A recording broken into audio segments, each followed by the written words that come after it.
Simon & Schuster Audio presents Trap by Robert K. Tanenbaum. Read by Bob Walter.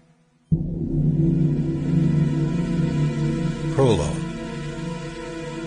Zack Karp flexed against the ropes that bound his wrists to the arms of the wooden chair.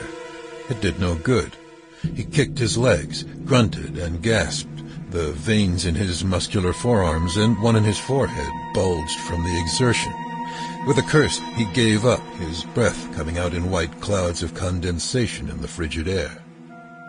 Sitting in the chair next to him, with his eyes closed, Zack's twin brother Giancarlo let his breath out slowly. "Quit fighting it," he said quietly, and then opened his eyes. "The more you struggle, the tighter the knots get. I think if I can just relax enough, I might be able to slip out of mine. But I can't concentrate with you thrashing around like a fish out of water." "Well, you better hurry before our friend gets back, oh great Yoda," Zack replied. "I'm too young to die. I've never even been past third base with a girl or pitched for the Yankees. And I was about to become bar mitzvah with every obnoxious pimple-faced 13-year-old Jewish kid on the Upper East Side."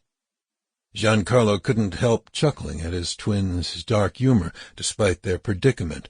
But then he frowned. "I thought you gave up on that," he said. "You didn't want to identify as being a Jew anymore."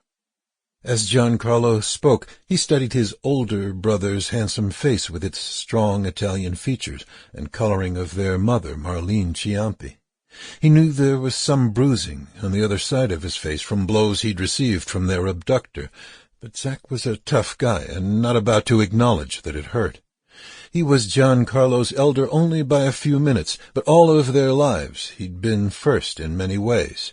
Bigger, stronger, faster, the better, more natural athlete.